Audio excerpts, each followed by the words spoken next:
Eh, a ver, este fin de semana creo que dos ejercicios bastante interesantes de intercambio de ideas de los candidatos con la población, ¿no? Es decir, Ujú. son ejercicios bastante próximos a lo que se puede entender como la idea del debate, ciertamente, no perfectos, obviamente, todo es perfectible también en el tiempo, obviamente, pero me parece que es un ejercicio, han sido ejercicios bastante interesantes para primero intentar establecer un espacio en el que varios candidatos estén al mismo tiempo, ¿no? Es decir, la confluencia de varios candidatos al mismo tiempo y expresando sus opiniones, creo que ha sido importante porque hemos estado acostumbrados a que cada candidato esté o en canales, en radios, en medios de prensa o en sus propios actos de manera separada, ¿no? Y no hablando así conjuntamente. Pues creo que eso es una nota buena, yo diría, para la democracia, en realidad, para la democracia, pero claro, ahí ya empezamos a escarbar si quieres, si conviene más a alguno o a otro haber ido al debate, eso ya es otro asunto. En términos del colectivo, de lo que significa, digamos, el valor de lo que significa el debate en una democracia, ciertamente es importante, ¿no? Ahora, uno dice, qué bueno que se vuelva al debate. La siguiente pregunta es, ¿debiera ser obligatorio para los candidatos asistir a, vamos a decir, un debate? Mira, si me lo pones en un plano personal, yo diría que así como la democracia y el ejercicio es libre, igual que el voto que debería ser libre también y no obligatorio, yo creo que no debería ser obligatorio. No estoy tan de acuerdo con obligar a las personas a hablar, ¿no? O a conversar o expresar sus ideas. Creo que, sin embargo, si es alguien candidato, debería estar comprometido, en todo caso, debería estar comprometido a participar en estos foros, en estos escenarios, que eso es completamente distinto, ¿no? Eso daría pie a evaluar un poco el valor que ciertos candidatos o los políticos le dan pues a este tipo de intercambios, probablemente, ¿no? Por eso creo que hay incluso algunos países en los que la norma les obliga, ¿no? Argentina es uno de esos, por ejemplo, en el que los debates son obligatorios para los candidatos y tienen que asistir bajo penalizaciones, ¿no? Me parece eso un extremo. El otro extremo también es que no haya debates, obviamente. Ahí en un intermedio me parece que, como somos una sociedad que se reclama a sí misma madura en términos democráticos, deberíamos demandar de los candidatos que también intenten asistir por lo menos a uno, ¿no? A uno de manera oficial y luego ya al resto, pues ellos ya dirán qué es lo que van a hacer. Sí, sí, yo tenía una sensación de alegría el fin de semana porque dije, qué lindo, están hablando, o sea, están hablando y esto enriquece la democracia. Y seguía las redes y en las redes veía todo tipo de expresiones, pero decía, mira, los han visto, están opinando, es bueno, es sano. Y dentro de esto, ¿tú crees que alguien ha cambiado su voto o ha ratificado su voto a partir de lo que ha visto en este debate, en estos debates? Sí, mira, todos los estudios y los trabajos que se hacen justamente sobre los debates, sobre el efecto de los debates electorales en la intención de voto, dan cuenta de que no hay cambios drásticos y duros en la intención de voto. Los debates sirven para reforzar más bien a los electorados ya convencidos, ¿no? Sirven para eso. De hecho se dice que la expectativa más importante, es decir, el veredicto más fuerte es sobre el momento antes del debate. Ese es el veredicto más importante sobre el cual ¿Sí? quienes quieren investigar sobre el comportamiento electoral investigan, o sea, trabajan. No con el debate mismo como tal, porque los debates como tal suelen ser, y lo hemos visto en los dos ejercicios del fin de semana pasado, suelen abarcar mucho tiempo. Tú imagínate ahora mismo que las personas tienen en promedio un nivel de atención en el internet y en medios en mensajes de 3 a 5 minutos como mucho, ponle 2 horas de actividad, algo que es más o menos impensable hoy día. ya tienes ahí, digamos, de entrada una desventaja, ¿no? Que hoy día el tiempo realmente es oro puro, ¿no? Entonces, los estudios también hablan por eso de que la expectativa antes del debate es lo que genera realmente más bien el mayor ruido. Si nos fijamos, por ejemplo, ayer, el rumor extendido desde Comunidad Ciudadana, además dicho sea de paso, porque está en las noticias también, desde Comunidad Ciudadana de que Carlos Mesa no iba a ir al debate, generó un ruido impresionante en un sector de una clase media urbana mucho más paseña, ¿no? Mucho más paseña, generó un ruido impresionante. Luego del debate, ese ruido tan fuerte no hubo en realidad, ¿no? ¿Qué es lo que hubo? Y eso comparo con el sábado y con lo de ayer. La gente a menudo se queda con el minuto de oro antes de terminar con el debate, ¿no? Ese es el momento estelar en el que todo lo que has dicho en la hora y 59 minutos previos en el debate puede ser modificado rotundamente si haces algo que modifique el esquema.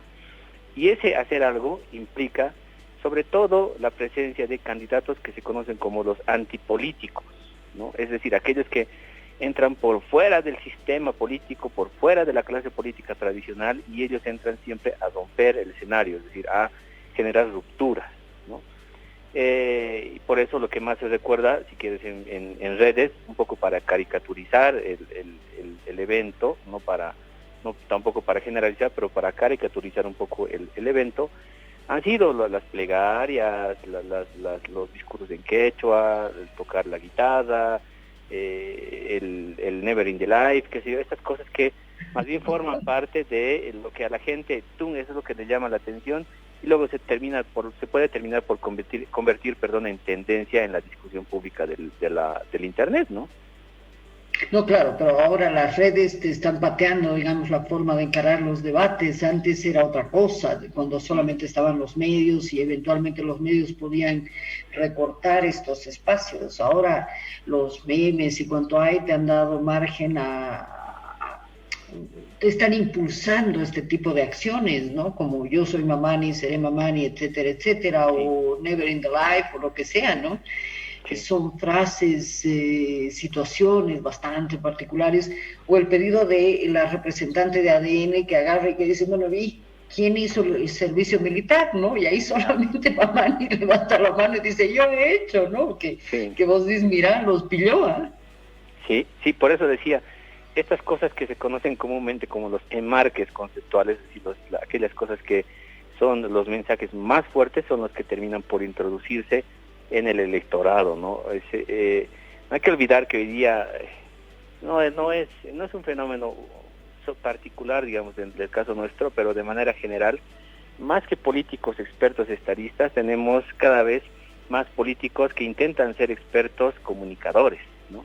Eso es lo que están intentando hacer, pero ahora, claro, en un nivel, creo yo, y eso critico un poco, en un nivel un poco superficial, ¿no? Bastante superficial, diría yo. Ahora, sí hay, digamos, dos notas que a mí me llaman la atención curiosamente, del día sábado y del día domingo, con el riesgo que representa, además, un paréntesis, con el riesgo que representa además que alguien de La Paz hable bien de alguien de Santa Cruz. Aquí en La Paz es tomado por masista que quiere apoyar a la candidatura de más abajo. A ver, yo creo que el sábado quien realmente se presentó como un otro distinto fue el señor Camacho. Para empezar en su vestimenta, ¿no? Se presentó en traje, sin corbata, exactamente, habló muy sosegado, muy tranquilo, ¿no es cierto? Luego, además, incluso usó hasta unas gráficas. Sus mensajes fueron más de un tecnócrata, de un ministro de Economía, es decir, parecía más ministro de Economía que el mismo Luis Arce, en realidad, ¿no? El sábado. Entonces, fue otro Camacho, al distinto al que lo conocemos en la calle, con su gorra hacia atrás y con su camiseta, ¿no? Y el domingo creo que quien hizo un esfuerzo importante por primero criticar al MAS, que eso era ya de entrada, digamos, como que el eje articulador de gran parte de los candidatos de ayer, ¿no? Pero no se detuvo solamente en criticar al MAS, Lo que hizo creo que fue proponer cosas que iba a realizar. Y ese candidato creo que fue Jorge Quiroga ayer. Jorge Quiroga ayer, Tuto, se encargó, primero, claro, de soltar unos dardos bastante importantes en contra de Carlos Mesa, por ese rumor y por la tibieza de que iba a ir y no iba a ir. Y luego, segundo, por cargarse en contra del MAS, que no estaba también ahí, y darle más bien fuerza con sus puntos sobre su programa de gobierno, ¿no? No hablo mal de Luis Fernando Camacho, eso me sorprende bastante porque el electorado que se está debatiendo, Tuto Quiroga, hoy mismo, es muy próximo al que le vota también al señor Camacho. Entonces, no hablo nada de la ausencia de Camacho, pero sí cargó en contra del MAS y intentó además hasta el final lanzarle dardos a Carlos Mesa. Creo que eso animó un poco el escenario ayer, porque te soy sincero, tal vez me puedo estar equivocando, puedo tener una lectura bastante sesgada en lo que voy a decir en lo siguiente, pero yo ayer lo vi bastante incómodo a Carlos Mesa.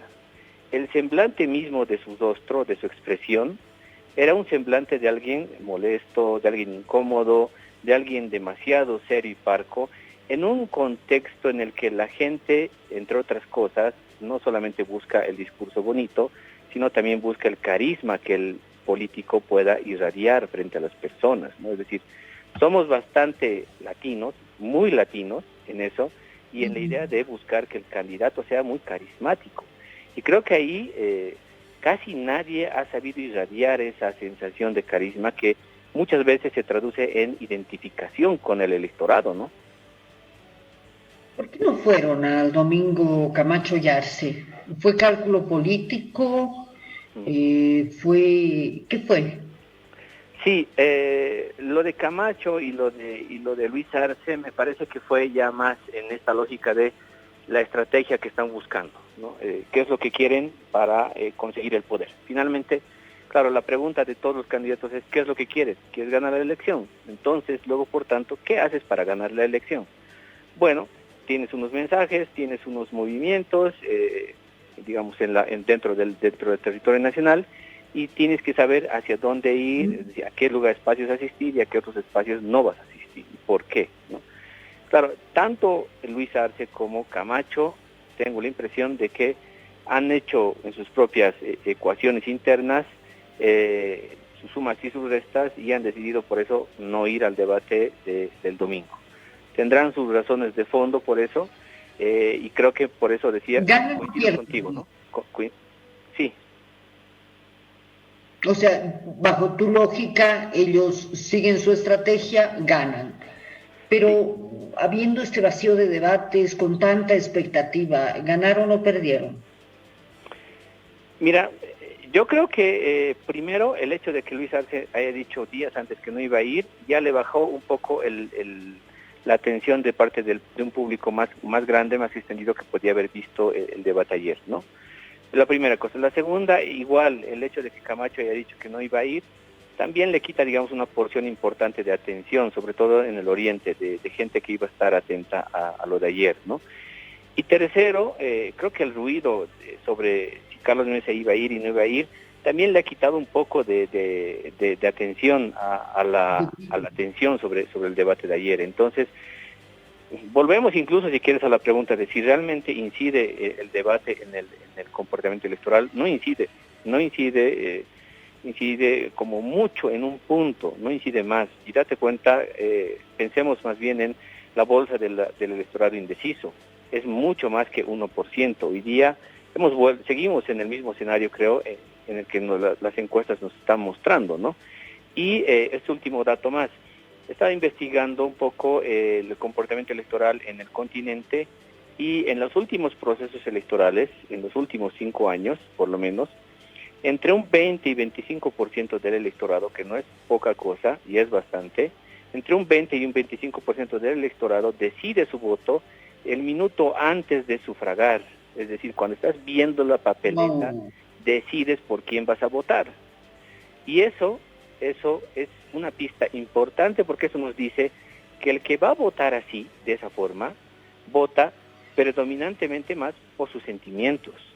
No vota tanto por el racionalismo que pueda tener, porque uno va racionalizando en el tiempo y bueno, ya tiene una decisión concreta y va y vota y listo. Pero uno que no tiene una decisión concreta y además vota en el último minuto, ese vota más con el estómago, para ponerlo digamos en términos más gráficos, que con la cabeza.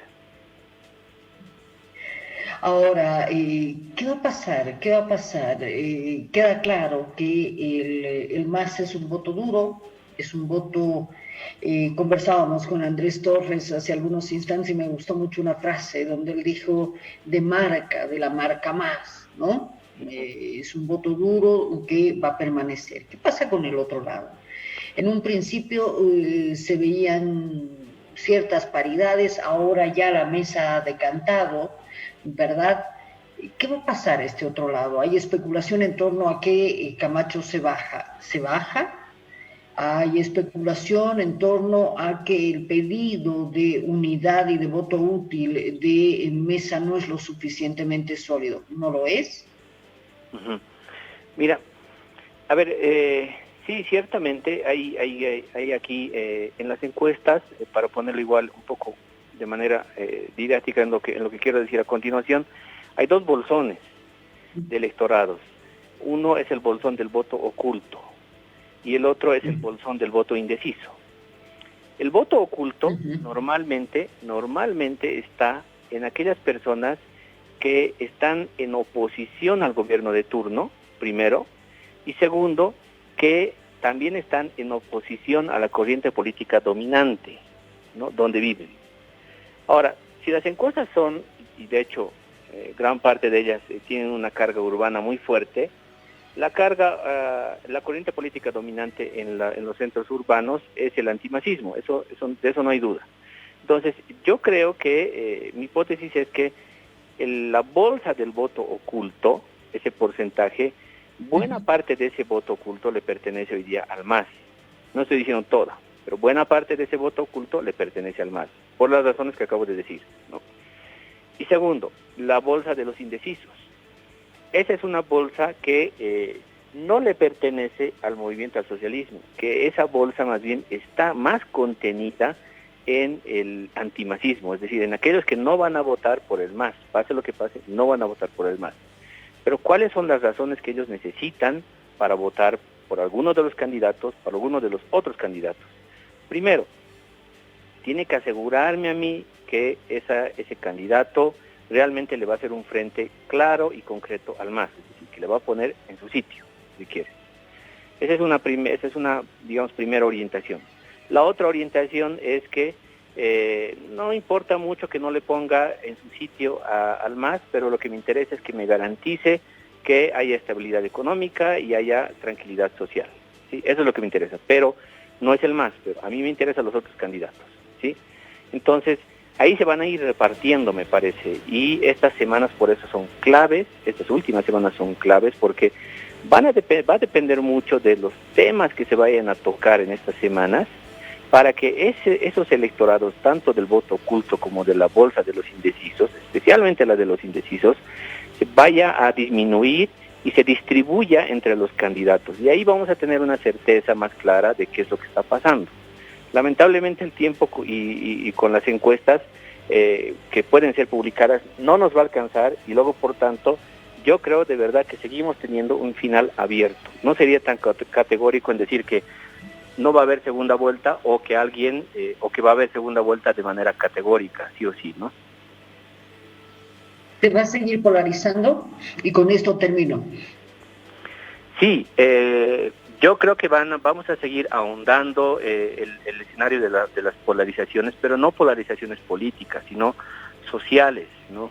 Estas divisiones en las cuales estamos enfrentados hoy día, los bolivianos, ¿no?